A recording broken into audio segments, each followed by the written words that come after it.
Hello friends, my name is Vishwas Desai and I welcome you to this video and my channel.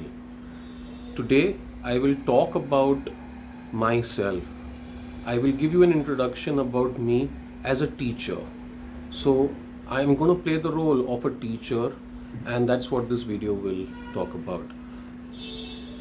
Why would I say that I am a good teacher?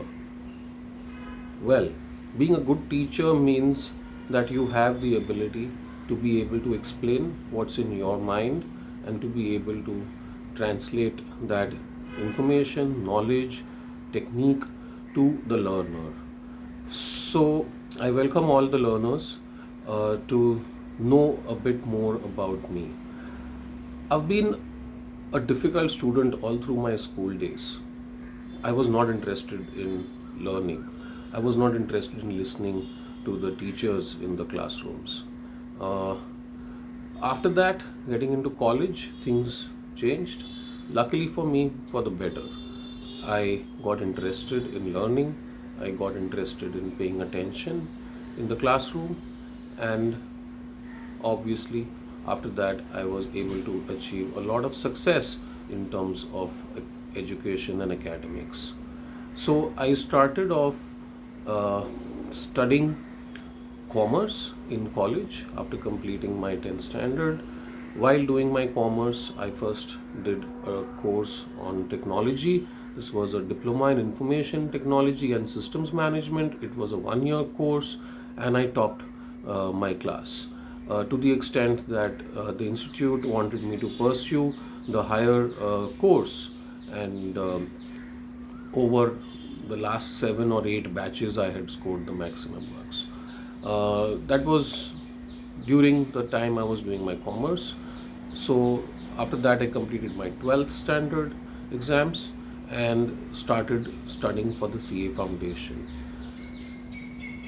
While you do CA, you are required to do a 3 years articleship, and I knew that a year later I would not get time to do any other activities except for studies and office. So I wanted to use that 1 year for having fun, for participating in sports and etc. And I did that. So we it was 12 months to exams, and the first 7 months I squandered away. And when it was 5 months to exams, I realized that it's not possible for me to pass this exam unless I change my strategy altogether.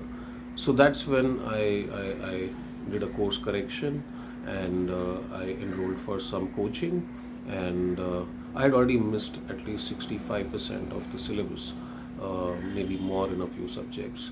But fair enough, I did have that 30-35% syllabus pending. I started from there, started reading. So I completed my CA foundation in first attempt and went on to start doing the articleship, and simultaneously I was doing my graduation.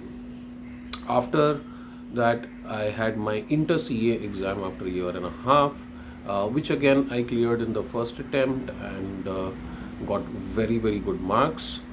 Next was my BCom exams, which again I scored very well, and immediately after that was CA final, which was again first attempt, both groups put together. So that is about my primary professional qualification that I accomplished. So while I completed my graduation and CA together, uh, when I completed graduation, which was a year prior to CA, I decided that I do need to enroll for some more exams, and I'm able to manage two courses together along with working in an office. So I started doing law. I enrolled for LLB, and that's a 3 year course. So I was doing my law as well as I was doing after my graduation, I enrolled for the company secretary course. Law was a year later. So I enrolled for company secretary, and after finishing my CA final, on the back of it, just a couple of weeks later was the company secretary exam, and I did not study for that exam because CA was very important. I was already doing that course for 3 years, and CS was company secretary had just started. So that I cleared, as I said already, my CA on first attempt, both groups. Company secretary, I had appeared, but I did not clear that. I cleared one group and I did not clear the other group. So again, that story continued. Uh, the next attempt I again appeared for CS. I cleared that. After that, when I finished my CA, I enrolled myself for law, the 3 year course. Again, a course which I really enjoyed. Now, parallelly, I did three-fourths of the company secretary course, did not complete the whole of it. 3 years back to back, first year, second year, third year, I completed my law. And while after finishing my CA, I had anyway started working in the corporate sector, had a full time job, 9 a.m. to 6 p.m. Very soon after 6 months, I was working at a leading bank in India, and working hours were very, very stretched out. I would be working from 10 a.m. to 1 a.m. Yeah, practically that's what it was. 15 hours a day at office plus 1 hour 30 minutes of traveling. So 16 and a half hours you're really out of home. You're hardly left with 7.5 hours for yourself. But yeah, and that's how I did my law. I was studying law all these years, working.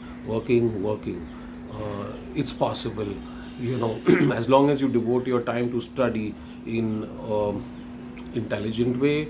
And I'm not recommending that full-time students do that, but it is possible that you limit your study time and you can still pass. I am not a very, very intelligent person. I don't have a great memory for that matter. My memory is pretty average. I have very good logic, and for most parts I substitute the need for memory with the need with the utilization of logic. So now moving ahead, after finishing my law, I took a small break in studies. After about 5 years of finishing law, I did go ahead and start doing an MBA. That's something which I did always want to do all along while I was still doing my CA. But during my CA, I met with a very big accident. Both my left, right hands and my right shoulder, my right wrist, everything was fractured, and I had to go through a surgery to get all kinds of metal rods, screws, wires inside my hands, so that I could even do the basic things like eat my food and etc. But yeah, I had a pretty horrible 1 month where I was practically handicapped, and after that, it took about 6 months for recovery. So yeah, you must note that in spite of all of that, I did complete my CA in first attempt. Yeah, so that's a stage though when I had decided that I cannot study for CA and MBA together, and that's how I had stopped studying for MBA and not even appeared for that entrance exam. But like I said, after finishing law 5 years later, because that was something I wanted to do, that was something I wanted to do. Please remember, that's what I'm stressing on. That's something I wanted to do. If you do not have the urge, if you do not have the desire, you will not be able to achieve it. It's not going to come and fall in your lap, right? You have to have the desire, and after the desire, you need to work towards it, and you need to work towards it in a systematic, planned manner, uh, with a lot of consistency. As I said, 5 years later, I started doing my law. I started doing my MBA. I appeared for an entrance exam. I scored very well, and I started doing an MBA in marketing, which was a 3 year course again, which I did along with my corporate sector job. I mean, like I said, after finishing CA, it was a full-fledged corporate sector job all along. Uh, so 3 years of MBA, that was really good fun, a lot to learn. So kind of, you mark my words. Like I said, it was a lot of fun, um, and I think that's been the whole experience for me as a student, as a learner. After my 11th standard, I felt that all of my studies was fun. Uh, and that's one of the keys